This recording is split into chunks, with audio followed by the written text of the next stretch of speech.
What's going on, Tamers? Welcome back to another DGU video. My name is Adrian, and today we're going to be going over our Tamers Battle League Season 3, Week 2. As you can see on our breakdown here provided by Varney, it wasn't that big of a tournament. 8 players is still enough to obviously have something going down, but I know people are probably, hung over from regionals the previous week and all that, holiday weekend and everything, so I digress, but we're going to go into it. We see a pretty good variety still, 8 players, 7 different decks.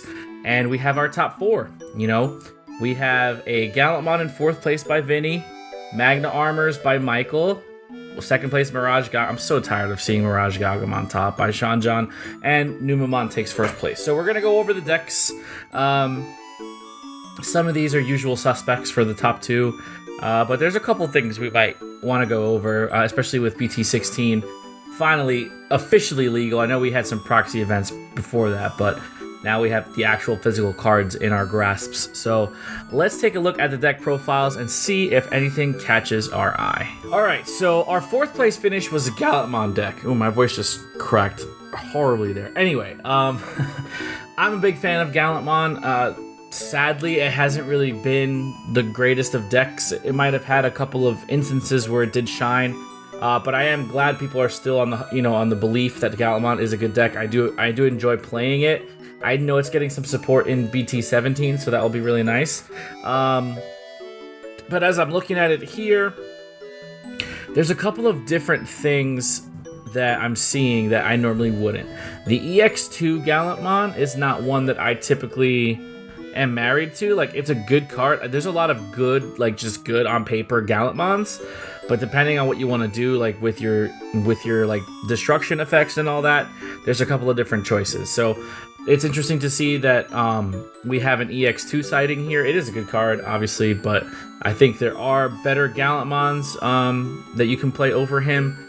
But still, again, we don't argue with results. We're just kind of analyzing as we see. Obviously, you want your secret rare Gallantmon up top.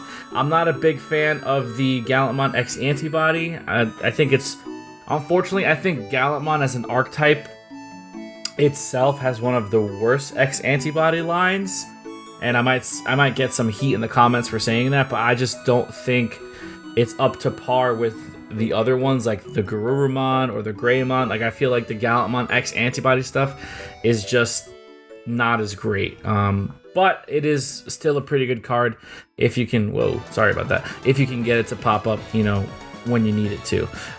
Everything else looks pretty good.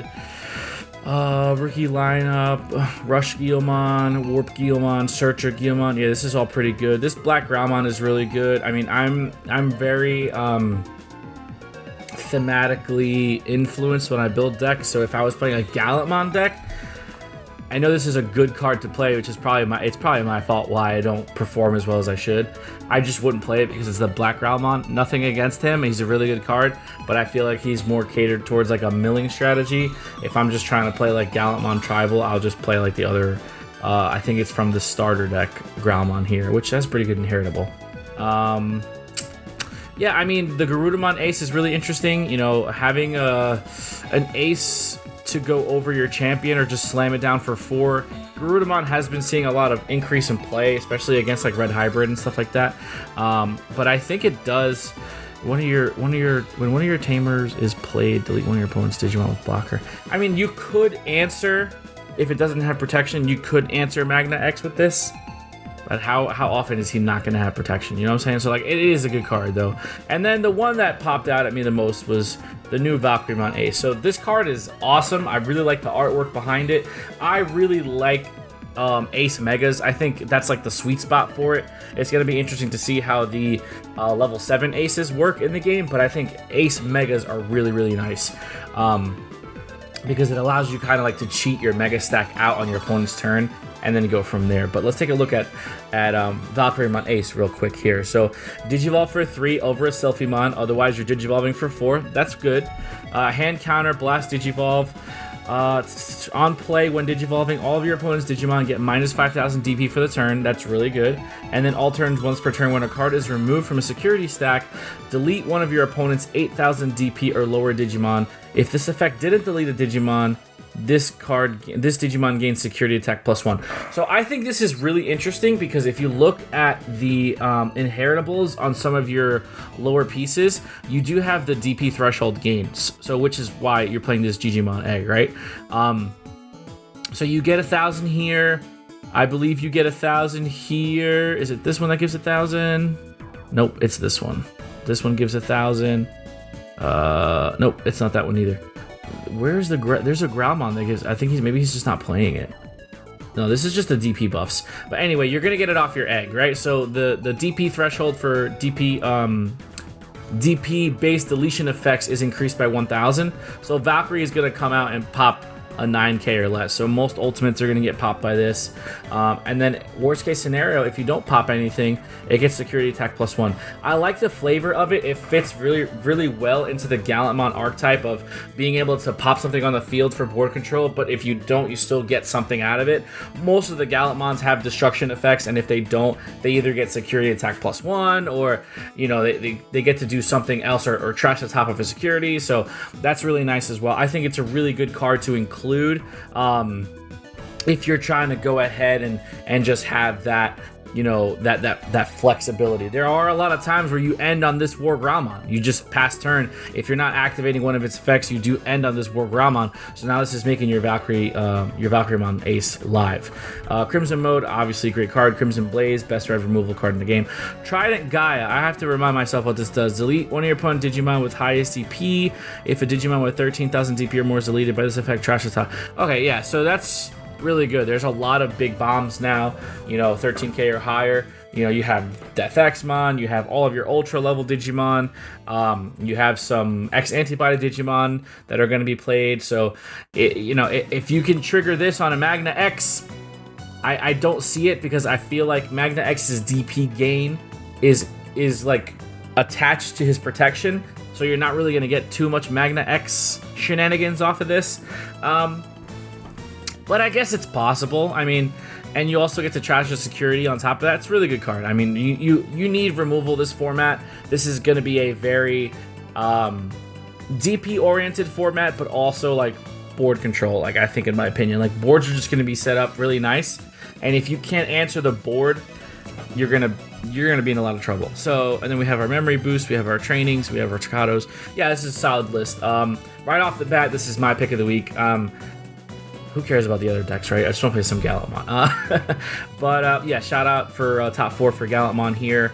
And, you know, we're eating well in BT17. So let's move on to our third place finish, which we have, this is Magnamon Armors. So, yeah, this is more of a I don't want to get crucified for saying traditional, but this is more in line of like this is a Magnamon. This isn't like a good vaccine dot deck. This is like a Vmon armor deck. So this is like something that I'd like to see. Right off the bat, I can tell you that I would not play this at 4. I would rather play this at 4. This card is just so good. Being able to unsuspend on Digivolution and gain DP for each armor in the trash. It's going to make your Magna X's huge, but it's also going to give you that extra swing, which, you know, in its like, I'm blanking on the word I want to use here, but like its identity of armor has always been like kind of like a rush deck. So you do want to be able to give yourself the opportunity to swing multiple times. I understand this card is very good in applications of DP reduction, and you do have to watch out for vaccine decks because they DP minus like crazy. So this does give you a floating Vmon after it, and I like this new Vmon here off of that Magna because, you know, his effect has to see another Digimon Digivolve in order for you to gain a memory. So it's nice to just be able to float him out of this Magna and then just continue to do what you want to do. I think he is a good card. His inheritable is great. Plus 2,000 DP. Like I said, it's going to be a very, like, you're going to have thick bodies on board this format. So, yeah, this is pretty solid. I don't know if 5 eggs are necessary. I know Bukamon is Bukamon, you just play it, but I don't know if 5 eggs are necessary because you're not full sending on the Ukamon strategy. I mean, I can't, why does that keep popping up? I can't argue with the fact of playing the one Bukamon because it's such a great card, but I don't know. I don't think you're gonna see that many. I could be wrong, but I don't think there's gonna be. I mean, I could be totally wrong. If you're not playing the Ukamon engine, which right now we're up to 8 Ukamons, if you're not playing that, I don't think there's a necessity to play 5 eggs, but I could be totally wrong.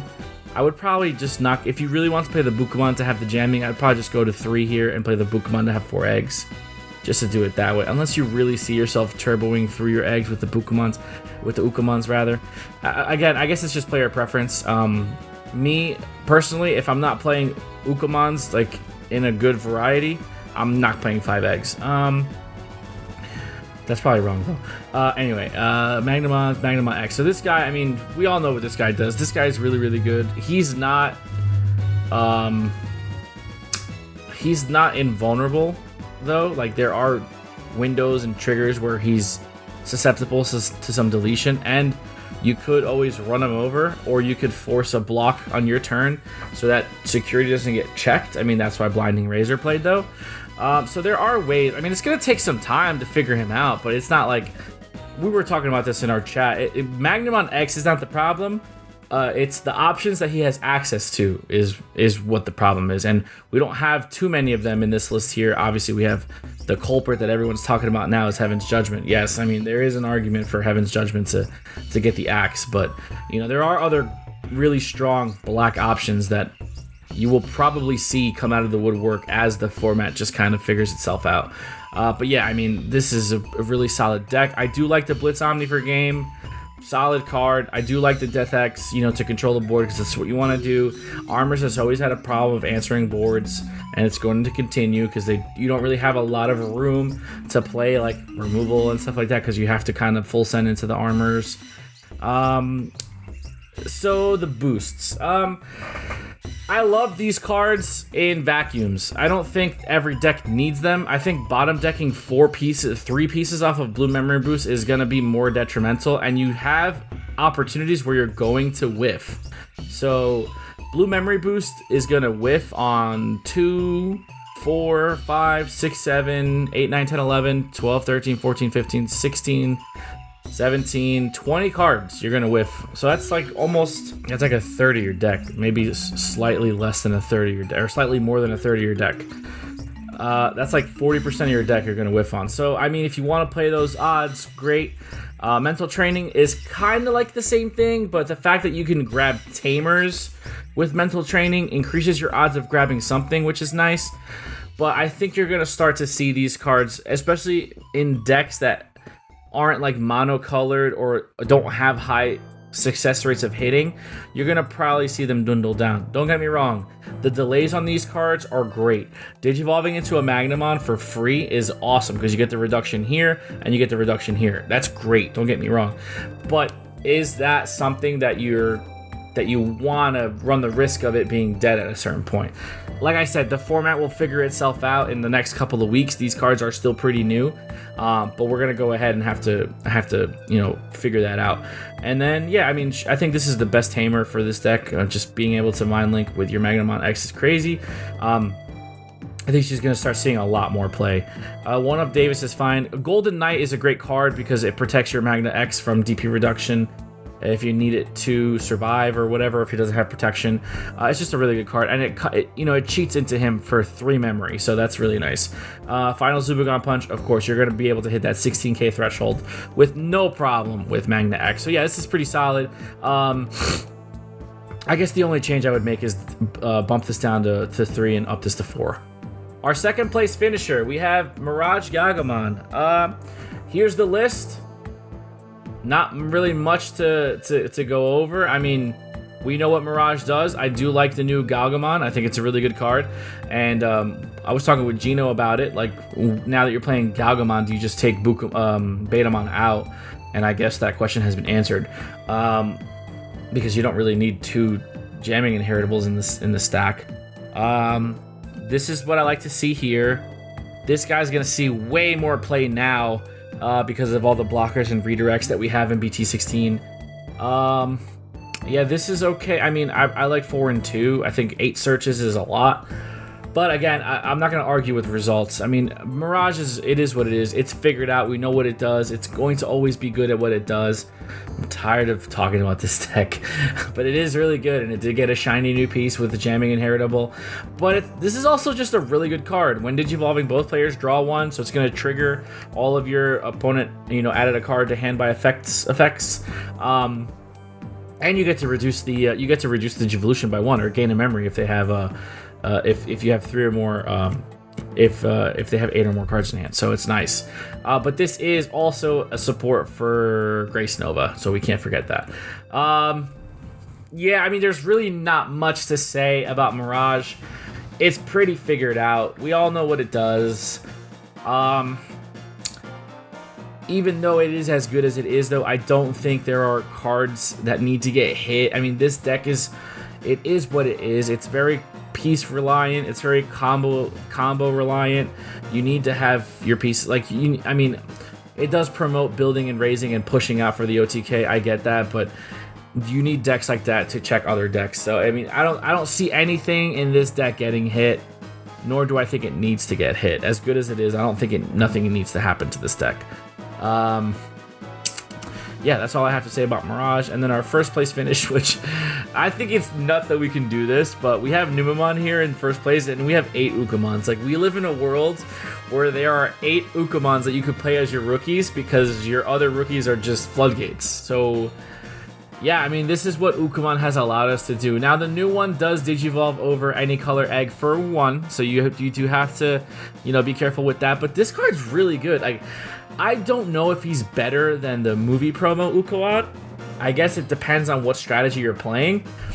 But he is really good. When one of your Digimon moves from the breeding area to the battle area, reveal the top 3 cards of your deck, add 1 Digimon card or 1 Tamer. So it's not both. It's add a Digimon or a Tamer. And then you put the rest of the bottom and you hatch. So it's still going to turbo through your eggs, which is why you play 5. We talked about this earlier. But instead of gaining memory, it's going to search your deck. And if you're playing combo-oriented decks that need pieces, this card's going to be a menace, because it's going to give you the opportunity to search for pieces that you don't have, whether it's your Digimon or your Tamer, if it's a piece of your stack that you're missing, if it's your memory setter, if it's like we have a Mind Link Tamer in this deck. So yeah, I mean, this card is really good. I don't know yet if I'm going to put the belt on this BT16 Ukamon, because this movie promo is still really, really good. Just because of the degenerate combos that he can introduce, the promoting, the gaining memory, the hatching in combination with Louis, as we see this list is running 2 Louis. It's a lot. So I don't know if I'm ready to say the new Ukamon is better just yet, but he's still a really, really good card. 2 Floodgate rookies, great. I mean, this is a Numemon deck, right? Numemon allows you to play different. It's just a certain way that you want to play, but it does always have its tricks up top. So now we have to be weary of having Blast Digivolutions with Valkyrmon. This Valkyrmon is really, really good. It's going to see a lot of play. It's a very good card. It fits in line with DP reduction. It fits in line with board control.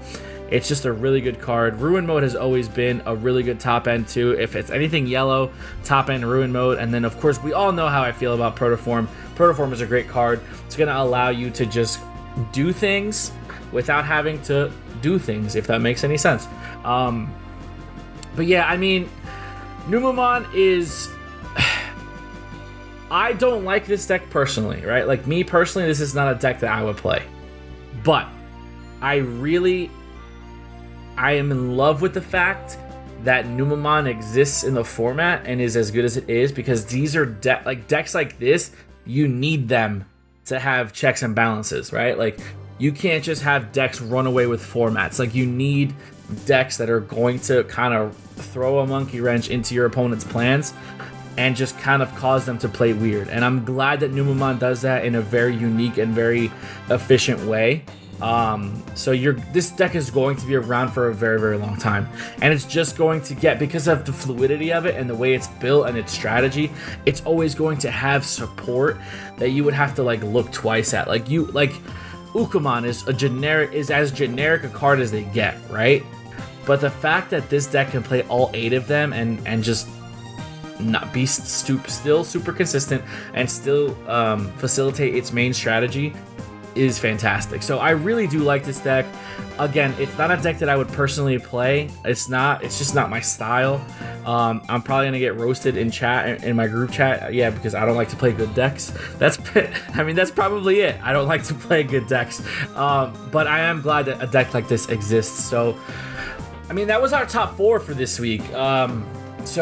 You know, I'm glad that it's still a thing. I'm glad that we're able to still do these TBLs on a weekly basis. Let's try to get the attendance numbers up a little bit better. I like seeing just more players get involved with it. I was planning on joining a TBL. I'm going to join one soon. My schedule has been crazy. I mean, nobody cares, right? But my schedule's been crazy, so it's really hard to commit to it. But it is something that I definitely want to do. I definitely want to start playing more. I feel like I need to carry my weight a little better as a member of DGU, so you know, that's a conversation for another day. But yeah, I mean, I'm just excited to be able to do these and bring these out to you guys. Let me know in the comments down below if there's any changes you would make to any of these decks if you play them. Let me know if there's anything different that you want to see in the TBL. We've kind of figured out our format here and how we're going to roll these out to you guys. But if there's anything you want me to go over like more in depth, I mean, I do appreciate Panzer. Shout out to Panzer with his suggestion of picking a deck of the week, which we already talked about being Gallantmon. But if there's anything else you'd like to see, just let us know in the comments down below. But with that being said, we're going to get on out of here. I hope you enjoyed the video, and we'll see you guys in the next one.